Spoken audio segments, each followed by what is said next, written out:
भागवत जी का आरंभ श्री सूत जी और शौनकादि ऋषियों के संवाद से हो रहा है। मुख्य 3 संवाद भागवत जी के भीतर हैं। श्री सूत जी शौनकादि ऋषियों को नैमिषारण्य में भागवत जी सुना रहे हैं। श्री मैत्रेय जी विदुर जी को हरिद्वार में कथा सुना रहे हैं और श्री सुखदेव जी परीक्षित जी को शुक तीर्थ में शुक ताल में कथा सुनाएंगे। तो 3 संवाद हैं, पर इनमें प्रथम संवाद सूत जी और शौनकादि ऋषियों का है। 88,000 शौनकादि ऋषि नैमिषारण्य में साधना करने के लिए एकत्र हुए हैं। और कितने दिन का सत्र रखा है?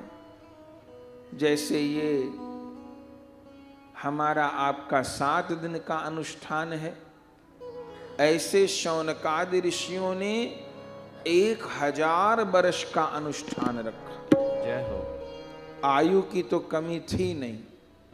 1000 वर्ष नैमिषारण्य में वास करेंगे और क्या करेंगे?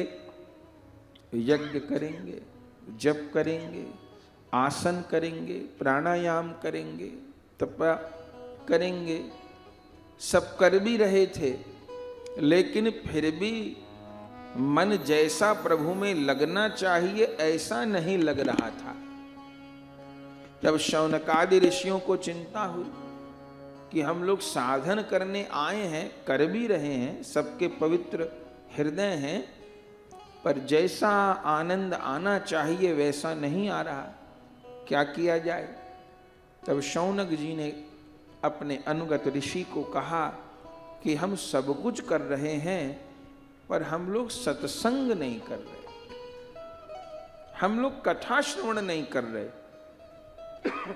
और सबसे पहली भक्ति क्या है? प्रथम भगति संतन कर संगा, दूसर रति मम कथा प्रसंगा। तो हम ये सत्संग वाली और हरि कथा वाली भक्ति तो कर नहीं रहे। ऐसा हो सकता है कि भवन में पहली और दूसरी मंजिल न बनाई जाए और तीसरी और चौथी और 5वीं मंजिल बनाई जाए? ऐसा तो नहीं हो सकता। भवन बनाने के लिए पहली मंजिल पहले बनेगी, उसके ऊपर दूसरी मंजिलें बनेंगी। तो ऐसे हो नहीं सकता कि जीवन में सत्संगति न हो, हरि कथा न हो और कोई नवधा भक्ति में कोई भक्ति प्रकट हो जाए। ऐसा नहीं हो सकता। और फिर भी कोई कहता है तो फिर वो किसी भ्रम को भक्ति मान रहा है। भक्ति सत्संग के द्वारा प्राप्त होगी। तो हमने सत्संग नहीं किया, हरि कथा नहीं की, इसलिए हमारा साधन स्थिर नहीं हो पा रहा। तो महात्माओं ने कहा हम लोग 88,000 महात्मा हैं, आप हमारे गुरु हैं शौनक जी, तो आप ही हमको कथा सुना दीजिए, पोथी बाज के सुना दीजिए। शौनक जी ने कहा नहीं, हमें केवल पाठ करने वाला नहीं चाहिए, तो कौन चाहिए? ऐसा चाहिए जिसके हृदय में कथा का प्रकाश हो। बलिहारी बलिहारी। ऐसा कथा व्यास हमको चाहिए जो पोथी की लेखी भी कहे और आंखों की देखी भी कहे, जिसको परंपरा से, गुरु ज्ञान से, गुरु परंपरा से कथा प्राप्त हो, जिसके हृदय में कथा का दिव्य प्रकाश हो, वही हमारे हृदय में भी कथा का प्रकाश कर पाएगा। एक बुझा हुआ दीपक है, एक प्रज्वलित दीपक है, दोनों एक जैसे हैं। दीपक की आकृति भी, तेल भी, घी भी, पर एक अंतर है कि एक शांत है, एक प्रज्वलित है। पर एक प्रज्वलित दीपक भी हजारों को प्रज्वलित कर सकता है। तो ऐसे जिसके भीतर कथा का, भगवान के रूप का, लीला का प्रकाश है, यदि कोई ऐसा जन हमको प्राप्त हो जाए तो हम सबके भीतर भी उस भक्ति का प्रकाश हो सकता है। तो ऐसे महात्मा हमको कहाँ मिलेंगे, कैसे मिलेंगे? बोले ऐसे महात्मा को पाने के लिए हमको भगवान से प्रार्थना करनी पड़ेगी। और सभी ने मिल करके संत सदगुरु को पुकारा और भगवान ही राजी हो गए मानो।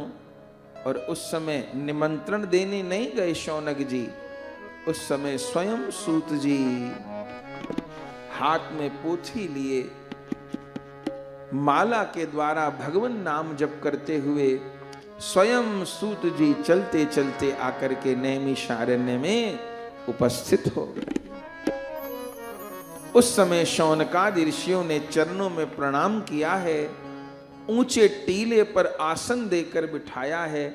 आज भी नैमिषारण्य में सूत टीला प्रसिद्ध है, जहां बैठ के सूत जी कभी कथा सुनाए थे। और चारों ओर जंगल में शौनकादि 88,000 ऋषि बैठकर कथा श्रवण किए थे। सब महात्मा लोग चरणों में बैठे हैं और हाथ जोड़ करके एक ही जिज्ञासा की है, अज्ञान ध्वांत विध्वंस कोटि सूर्य समप्रभा सूतख्याहि कथा सारम मम कर्ण रसायन। हे सूत जी महाराज, आपकी जो वाणी है वो सूर्य के जैसी है और हमारे हृदय में अज्ञान का अंधकार है। हे गुरुदेव, अपनी वाणी के द्वारा, अपनी वाणी रूपी सूर्य के द्वारा आप हमारे हृदय में ज्ञान का प्रकाश कर दीजिए। जय हो। सूत ख्याहि कथा सारम मम कर्ण रसायनम। कथा न सुनाइए, हमको सारी कथाओं का अब सार सुना दीजिए। इसलिए बाकी सब पुराणों में भी कथाएं हैं, लेकिन सारे पुराणों की कथाओं का सार भागवत जी। जब सार सुनाने को कहा तो ये थोड़ो कहा कि भागवत जी सुनाओ, ये तो सूत जी बताएंगे कि मैं आपको भागवत जी सुनाऊंगा। शौनक जी तो ये कहे सूतख्याहि कथा सारम मम कर्ण राय, हमको कथा का सार बता दीजिए। तब सूत जी भागवत जी श्रवण करवाए। तो इसका अर्थ क्या है? इसका अर्थ यह है कि समस्त वेद पुराणों का सार श्री भागवत जी हैं और भागवत जी का जो प्रतिपाद्य विषय है वह है श्री कृष्ण भक्ति। तो सारे साधनों का, सारे ग्रंथों का सार नंद नंदन श्री कृष्ण की भक्ति है। जय हो, जय हो। तो सूतख्याहि कथा सारम मम कर्ण रसायनम। जिस रस का आप आस्वादन अपने हृदय में कर रहे हैं, हमको भी कराइए। आपको आपके गुरुदेव श्री कृष्ण द्वैपायन वेद व्यास जी से जो ज्ञान, जो प्रेम, जो कृपा, जो रस प्राप्त हुआ है, उसका छींटा हमको भी दीजिए। तो प्रार्थना की, बड़ी सुंदर प्रार्थना की। हम लोग भी प्रार्थना करते हैं, फिर सूत जी कथा सुनाएंगे। हे सतगुरु अपने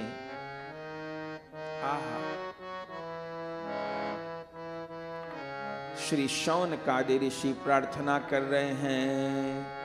हे सतगुरु अपने प्रेम राज्य की एक झलक दिखला दे। हे सतगुरु अपने प्रेम राज्य की एक झलक दिखला देना। हे सतगुरु अपने प्रेम राज्य की एक झलक दिखला देना। हे सतगुरु अपने प्रेम राज्य की एक झलक दिखला देना।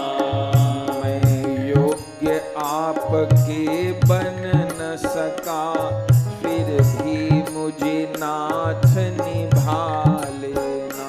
मैं योग्य आपके बन न सका, फिर भी मुझे नाथ निभा लेना। मेरी आँख में दृष्टि आपकी हो, मेरी दृष्टि में सृष्टि आपकी हो। मेरी आँखों में दृष्टि आपकी हो, मेरी दृष्टि में सृष्टि आपकी हो। मेरी आँख में दृष्टि आपकी हो, मेरी दृष्टि में सृष्टि आपकी हो। मेरी आँखों में दृष्टि आपकी हो, मेरी दृष्टि में सृष्टि आपकी हो। मेरी सृष्टि में वृष्टि करुणा की, हे करुणामय बरसा दे। मेरी सृष्टि में वृष्टि करुणा की, हे करुणामय बरसा देना। हे सतगुरु अपने प्रेम राज्य की एक झलक दिखला देना। हे सतगुरु अपने प्रेम राज्य की एक झलक दिखला देना। अपना मुख कैसे दिखलाऊं, सन्मुख में आवत शर्माऊं। अपना मुख कैसे दिखलाऊं, सन्मुख में आवत शर्माऊं। अपना मुख कैसे दिखलाऊं, सन्मुख में आवत शर्माऊं। अपना मुख कैसे दिखलाऊं, सन्मुख में आवत शर्माऊं। अपराधी जीव कहाँ जाऊं, चरणों में मुझे जगह दे। अपराधी जीव कहाँ जाऊं, चरणों में मुझे जगा देना। हे सतगुरु अपने प्रेम राज्य की एक झलक दिखला देना। हे सतगुरु अपने प्रेम राज्य की एक झलक दिखला देना। आवेग मेरे मन के भारी, मैं विषयी जीव बुद्धि मारी। आवेग मेरे मन के भारी, मैं विषयी जीव बुद्धि मारी। आवेग मेरे मन के भारी, मैं विषयी जीव बुद्धि मारी। आवेग मेरे मन के भारी, मैं विषयी जीव बुद्धि मारी। फिर भी आशा मन में धारी, चित्त से मेरे दोष भुला दे। फिर भी आशा मन में भारी, चित्त से मेरे दोष भुला देना। हे सतगुरु गुरु अपने प्रेम राज्य की एक झलक दिखला देना। हे सतगुरु अपने प्रेम राज्य की एक झलक दिखला देना। यह गौरदास की अर्जी है, आगे जो आपकी मर्जी की अर्जी है, आगे जो आपकी मर्जी है। यह गौरदास की अर्जी है, आगे जो आपकी मर्जी है। यह गौरदास की अर्जी है, आगे जो आपकी मर्जी है। मैं द्वार तिहारे काकू कर, आते जाते मेरी सुध लेना। मैं द्वार तिहारे काकू कर, आते जाते मेरी सुध लेना। हे सतगुरु अपने प्रेम राज की एक झलक दिखला देना। हे सतगुरु अपने प्रेम राज की एक झलक दिखला देना। मैं योग तिहारे बन न सका, फिर भी मुझे नाथ निभा देना। मैं योग तिहारे बन न सका, फिर भी मुझे नाथ निभा लेना। गुरु अपने प्रेम राज की एक झलक दिखला देना।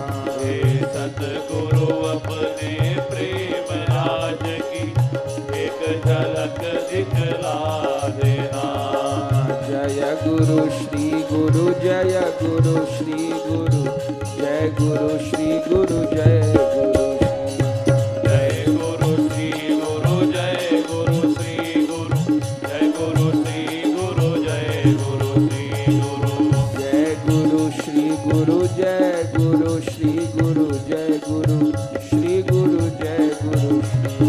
जय गुरु श्री गुरु, जय गुरु श्री गुरु, जय गुरु श्री गुरु, जय गुरु श्री गुरु। मोह पे कृपा करूं जय गुरु श्री गुरु, मोह पे दया करूं जय गुरु श्री।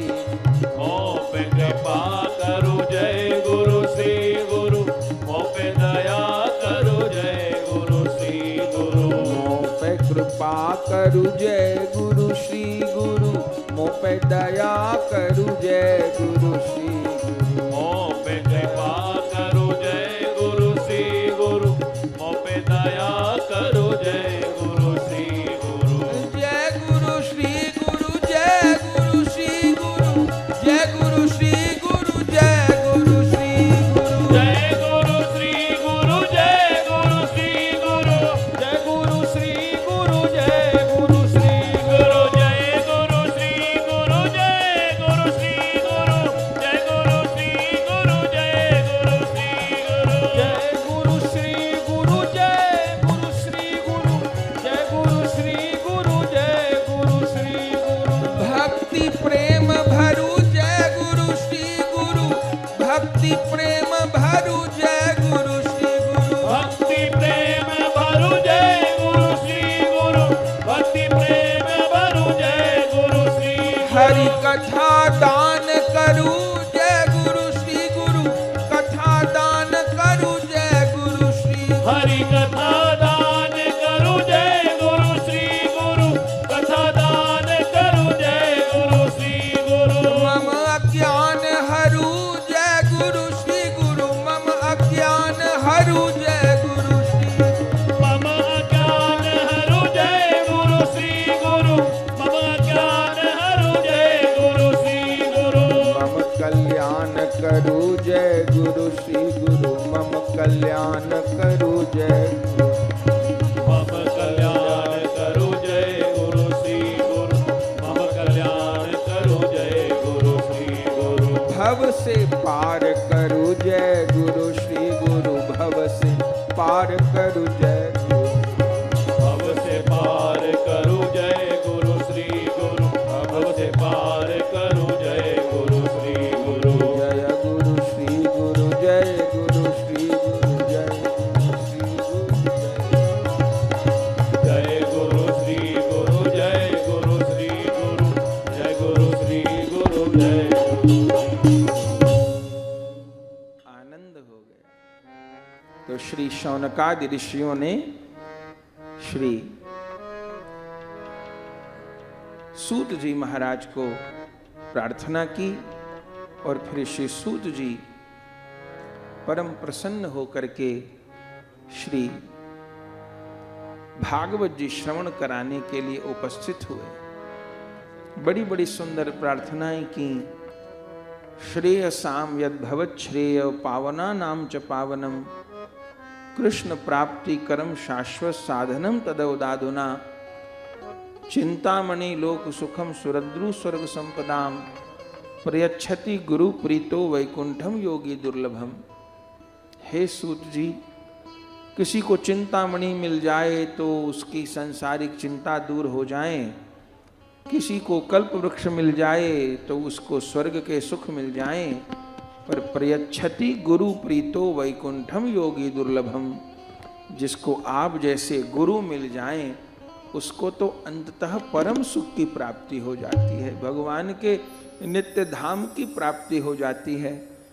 तो अब छोटे मोटे सुख की कामना नहीं है, अब किसी और रिद्धि सिद्धि की कामना नहीं है, हमको भगवान की शाश्वत प्राप्ति की कामना है। और जब यह जिज्ञासा की है, प्रार्थना की है, तब उस समय श्री सूत जी महाराज अत्यंत आनंदित हो गए हैं और शौनक जी को कहा है, सर्व सिद्धांत निष्पन्नम संसार भय नाशनम कृष्ण संतोष हेतुकम भक्त्यौघवर्धनम कृष्ण संतोष हेतुकम।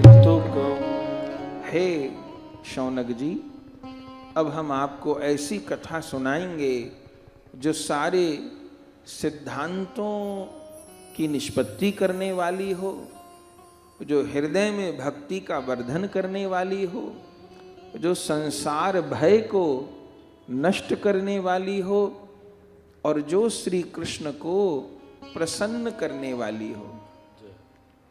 बोले भक्ति से भगवान कैसे प्रसन्न होते हैं? बोले भगवान को प्राप्त करने के तो अनेक मार्ग हैं, एक ज्ञान मार्ग भी है, बड़े बड़े विरक्त उस ज्ञान मार्ग से चलते हैं। लेकिन उस ज्ञान मार्ग से एक तो कठिन है बहुत, पर कोई चले तो उस ज्ञान मार्ग से चलने वाले ज्ञानी का कल्याण होता होगा, उन ज्ञानी को शांति मिलती होगी, पर भगवान को कोई सुख नहीं मिलता। एक योग मार्ग भी है, योग के द्वारा अपनी इंद्रियों को वश में करके भगवान में लगाना, ध्यान धारणा समाधि उसके क्रम है। तो योगी को ध्यान करने से, योग साधने से सुख मिलता होगा, पर भगवान को इससे कोई सुख नहीं, वो अपनी आत्मा का विलय कर देता है। एक कर्म कांड वाला मार्ग है, विविध प्रकार के कर्म कांड करना, उससे कर्म कांड करने वाले को पुण्य मिलते होंगे, पर भगवान का कोई सुख नहीं। तो अन्य जितने भी मार्ग हैं उससे जाने वाले का कल्याण होता होगा, पर भगवान को कोई सुख नहीं, प्रसन्नता नहीं। पर एकमात्र भक्ति ऐसा मार्ग है जिससे भक्त को भी सुख होता है और भगवान को भी सुख होता है। भक्ति से भगवान को भी सुख होता है। क्यों? क्योंकि भक्त भक्ति करके जब अंततः भगवान का धाम प्राप्त करता है तो भक्त को तो पार्षद रूप से सेवा का सुख प्राप्त होता है, और प्रभु को अपना प्यारा जीव अपने परिकर के रूप में सखी भाव से भजन किया है तो उस रूप में सखा भाव से भजन किया, वात्सल्य भाव से भजन किया, दास्य भाव से भजन किया, तो जैसे भजन किया है उस रूप से भगवान को भी अपने सेवक की परिकर की प्राप्ति होती है। तो भक्ति मार्ग से भगवान और भक्त दोनों को सुख होता है, अन्य मार्गों से भगवान को सुख प्राप्त नहीं होता। तो कृष्ण संतोष हेतुकम, तो आप हमको क्या सुनाएंगे? तब श्री सूत जी ने कहा, हम आपको श्रीमद् भागवत जी श्रवण कराएंगे। कहिए श्रीमद् भागवत महापुराण की जय हो। तब शौनक जी ने कहा, हे सूत जी महाराज, आपको यह भागवत जी कैसे प्राप्त हुई? तब सूत जी ने भागवत जी की परंपरा सुनाई। कैसे स्वयं भगवान श्री हरि ने सृष्टि के आदि में यह ज्ञान लोक पिता ब्रह्मा जी को प्रदान किया था।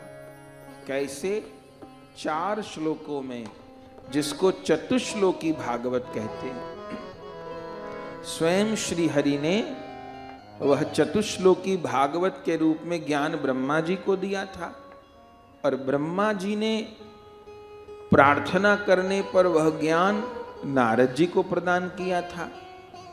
और नारद जी ने जब वेद व्यास जी थोड़े उदास थे, तब बद्रिका आश्रम में जाकर के वही चतुश्लोकी भागवत का ज्ञान वेद व्यास जी को प्रदान किया था। और फिर भगवत इच्छा से उन्हीं चतुश्लोकी के आधार पर स्वयं साक्षात भगवान की वांगमय स्वरूप वैष्णवों की संहिता श्रीमद् भागवत जी, जिनमें 18,000 श्लोक हैं, 335 अध्याय हैं, 12 स्कंद हैं, ऐसे दिव्य भव्य ग्रंथ को श्री वेद व्यास जी प्रकट किए। तो वह 4 श्लोक कौन से थे जिनको भगवान ब्रह्मा जी को दिए, ब्रह्मा जी नारद जी को दिए, नारद जी वेद व्यास जी को दिए? वे चतुश्लोकी भागवत हैं जो स्वयं भगवान के मुख से प्रकट हुई हैं। श्री भगवान उवाच, अहमेवासमेवाग्रे नान्यद यत् सदसत्परं पश्चादहं यदेतच्च यो वशिष्येत सोऽस्म्यहम्। ऋतीर्थं यत् प्रतीयेत न प्रतीयेत चात्मनि तद्विद्यादात्मनो मायां यथा भासो यथा तमः। यथा महान्ति भूतानि भूतेषु चावचेष्वनु प्रविष्टान्य प्रविष्टानि तथा तेषु न तेष्वहम्। एतावदेव जिज्ञास्यं तत्त्वजिज्ञासुनात्मना अन्वयव्यतिरेकाभ्यां यतस्यात् सर्वत्र सर्वदा। यह चतुश्लोकी का ज्ञान स्वयं भगवान के मुख से ही प्रकट हुआ था, और श्री वेद व्यास जी के द्वारा इसी चतुश्लोकी के आधार पर भगवान के यह वांगमय स्वरूप प्रकट हुए। और हे शौनक जी, ये सूत जी कह रहे हैं, हे शौनक जी, यही ज्ञान मुझे मेरे गुरुदेव से प्राप्त हुआ था। मैं श्री वेद व्यास भगवान का चरण किंकर हूं, उनका कृपा पात्र हूं। मेरे गुरुदेव ने मुझे सारे पुराण श्रवण करवाए, और सारे पुराण श्रवण करवाने के बाद में आखिर में श्रीमद् भागवत जी प्रदान की। तो गुरु कृपा से ही, गुरु मुख से ही मुझे यह ग्रंथ प्राप्त हुआ है। लेकिन शौनक जी, मुझे ज्ञान तो गुरुदेव से ही मिला है, लेकिन गुरुदेव के अतिरिक्त भी जिन संतों से हमें ज्ञान मिलता है, हम किन्हीं महापुरुष की कथा सुन के कोई उनसे ज्ञान प्राप्त किए, साधना में प्रगति प्राप्त किए, समाधान प्राप्त किए, तो वो संत भी हमारे गुरु होते हैं। जिनसे मंत्र दीक्षा लिए वे तो हमारे गुरु हैं ही, दीक्षा गुरु हैं ही, लेकिन किन्हीं अन्य संत से भी हमने कथा श्रवण की, उनके वचन से हमने साधना की अथवा साधना में प्रगति प्राप्त की, तो वे भी हमारे गुरु होते हैं। उनको श्रवण गुरु कहते हैं, उनको शिक्षा गुरु कहते हैं। तो मेरे दीक्षा गुरुदेव तो वेद व्यास जी हैं, मूल रूप में तो उन्हीं से मैंने भागवत जी प्राप्त की हैं। लेकिन सप्ताह वाली कथा तो मैंने तब सुनी जब सनकादिक भगवान नारद जी को कथा सुना रहे थे। सप्ताह वाली कथा तो मैंने तब सुनी। बोले सनकादिक नारद जी को कथा क्यों सुना रहे थे? तब श्री सूत जी ने नारद और भक्ति देवी के मिलन का प्रसंग सुनाया। कैसे कलयुग के आरंभ होने पर नारद जी पृथ्वी का भ्रमण कर रहे थे और सब जगह गए तो सब जगह निराश हुए। आखिर में वृंदावन आए, वृंदावन को देख करके प्रसन्न हुए। वृंदावन में भक्ति जीवित थी, नृत्य कर रही थी, प्रसन्न थी। लेकिन बाकी सब जगह तो कलयुग के प्रभाव से भक्ति का लोप हो रहा था। वृंदावन की दशा देख के मन बड़ा प्रसन्न हुआ। तभी ज्ञान गूदड़ी स्थान पर यमुना जी के किनारे पहुंचे तो देखा एक बड़ी सुंदर स्त्री रो रही है। उसकी गोद में दो वृद्ध पुरुष लेटे हैं जो मूर्छित पड़े हैं। बार बार वह स्त्री उन दोनों वृद्ध पुरुषों को जगा रही है। जैसे नारद जी वहां पहुंचे, उस स्त्री ने नारद जी को कहा, भो भो साधो क्षणम तिष्ठ मच्चिंतामपि नाशय। हे साधु ठहरिए, मेरी चिंता का नाश कर दीजिए। नारद जी ने पूछा, काशी तुम कौन हो? का विमोचेमा, ये दोनों वृद्ध पुरुष कौन हैं? और नार्य का पद्मलोचना, ये बड़ी सुंदर सुंदर स्त्रियां जो आपकी सेवा में लगी हैं, ये कौन है? तब उस समय उस देवी ने उत्तर दिया, अहम भक्ति रीति ख्याता इमो में तनयो मतऊ ज्ञान वैराग्य नामानो काल योगेन जर जर। हे महाराज, मैं भक्ति महारानी हूं और ये दोनों जो वृद्ध पुरुष मेरी गोद में लेटे हैं, ये मेरे पुत्र हैं ज्ञान और वैराग्य। लेकिन काल के प्रभाव से ये वृद्ध हो गए, कमजोर हो गए, रोगी हो गए। उत्पन्ने द्रविणे साहम वृद्धिम कर्नाटके गता कवचिन कवचिन महाराष्ट्रे गुर्जरे जीर्णताम गता। द्रविण देश दक्षिण में मैं उत्पन्न हुई और कर्नाटक में मेरी वृद्धि हुई, महाराष्ट्र में मुझे कहीं कहीं सम्मान मिला, लेकिन गुजरात प्रदेश में आकर के मेरे अंग भंग हो गए, मैं व्याकुल हो गई।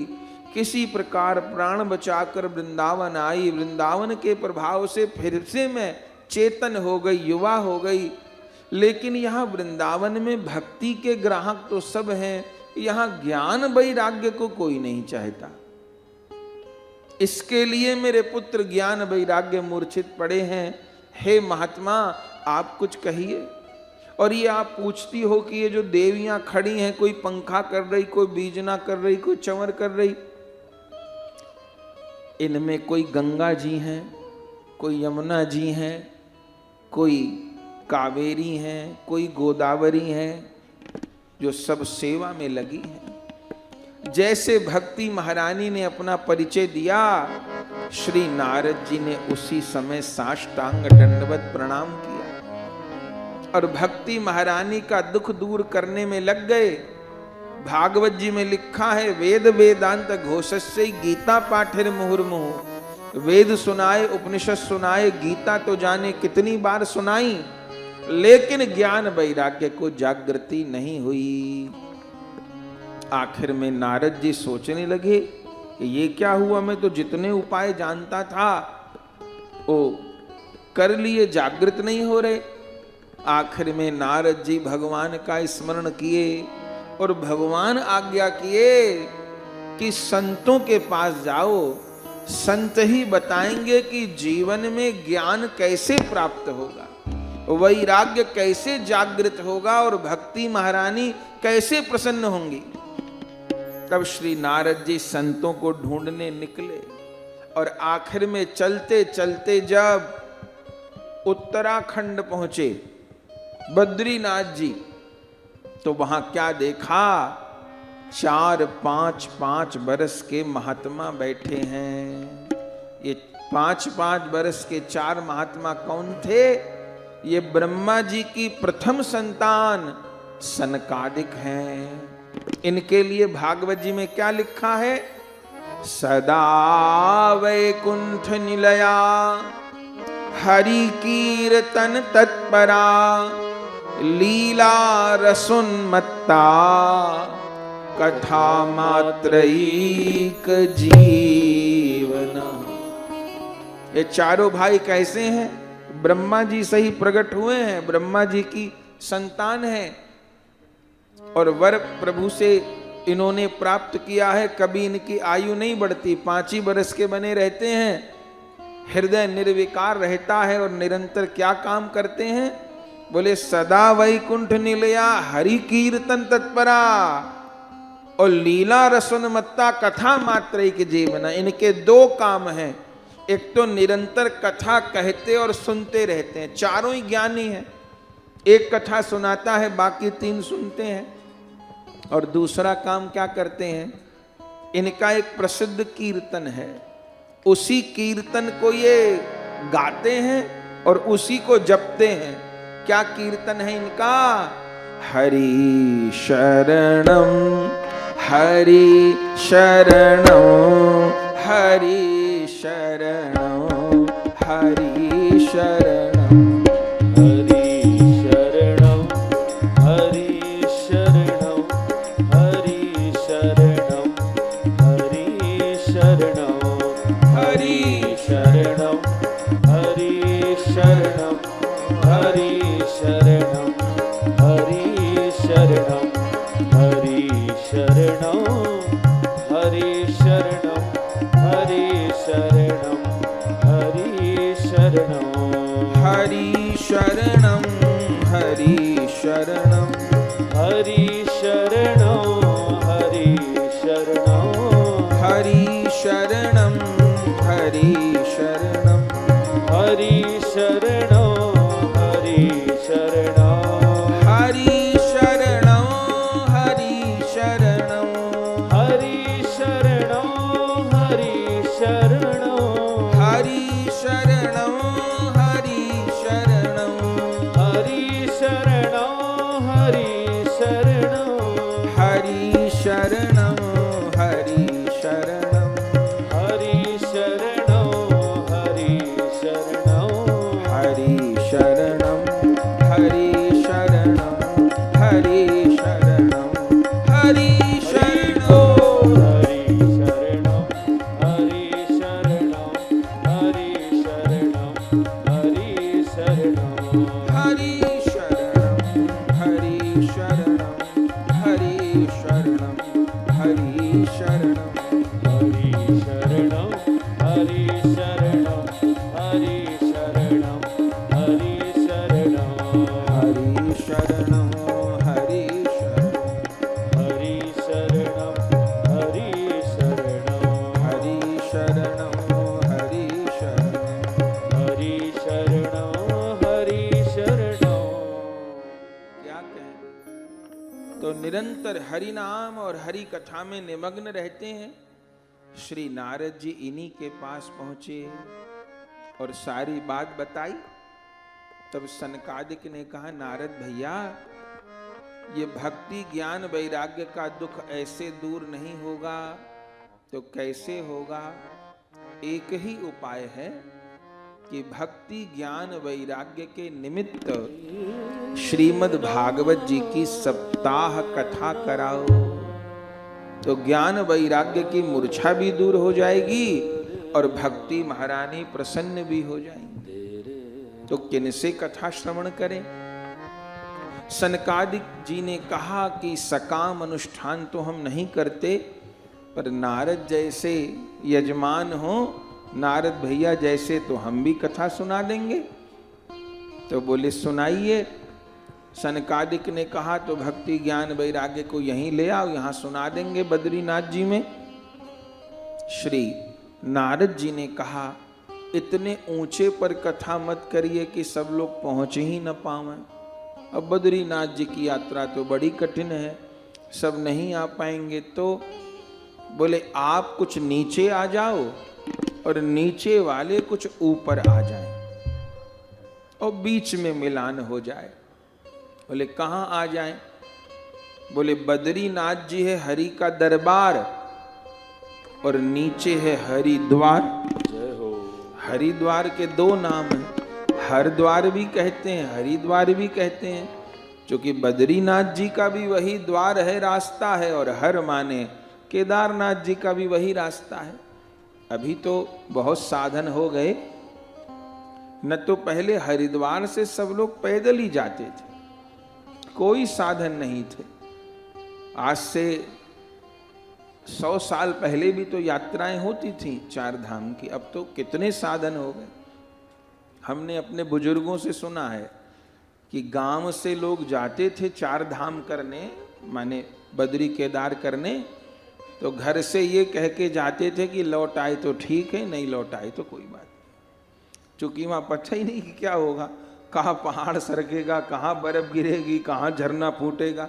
तो ये सोच के चलते थे कि अब कोई साधन नहीं। हरिद्वार तक तो साधन थे, हरिद्वार से आगे तो पैदल सब लोग जाते थे चढ़ करके, अपने साथ भोजन पानी की व्यवस्था रखते थे और 6-6 महीना में लौट के आते थे जो आते थे, नहीं तो बहुत सो वही समाधि ले लेते थे। तो इतना कठिन यात्रा तो कौन कर पाएगा?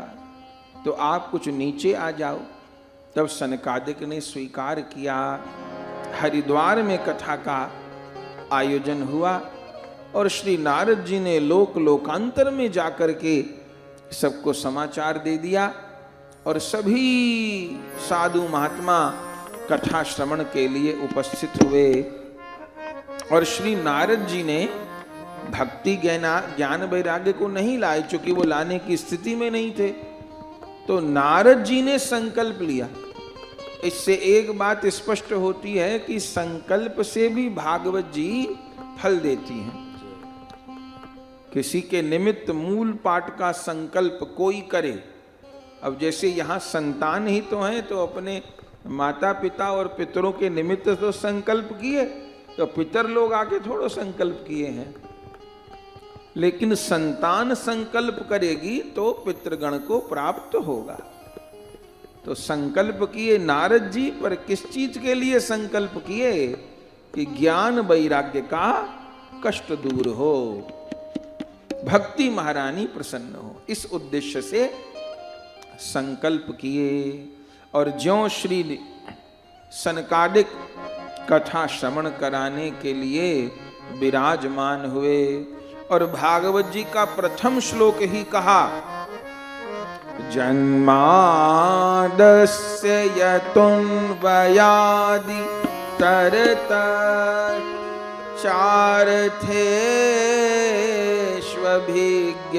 स्वराट् तेने ब्रह्महृदाच आदि कवये मोहयन्ति यत्सूरया तेजो वारि मृदां यथा विनिमयो यत्र त्रिसर्गो मृषा धाम्ना स्वेन सदा निरस्तकुहकं सत्यं परं धीमहि सत्यं परं धीमहि। आहा, क्या लिखा है!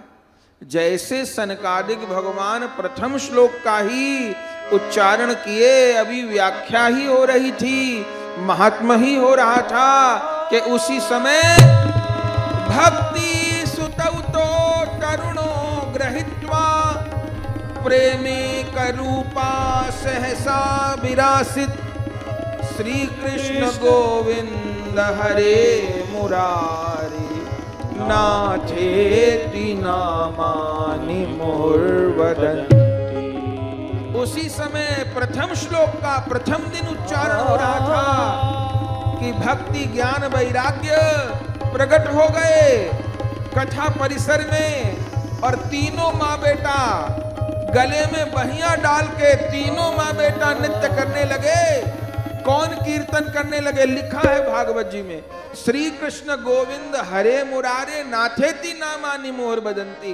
कीर्तन करने लगे, श्री कृष्ण गोविंद हरे मुरारे हे नाथ नारायण वासुदेव।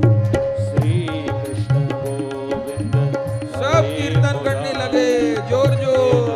नारायण वासुदेव। श्री कृष्ण गोविंद हरे मुरारे हे नाथ नारायण वासुदेव। श्री कृष्ण गोविंद हरे मुरारी हे नाथ नारायण वासुदेव। हे नाथ नारायण वासुदेव। हे नाथ नारायण वासुदेव। हे नाथ नारायण वासुदेव। हे नाथ नारायण वासुदेव। हे नाथ नारायण वासुदेव।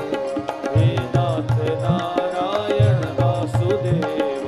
हे नाथ नारायण वासुदेव।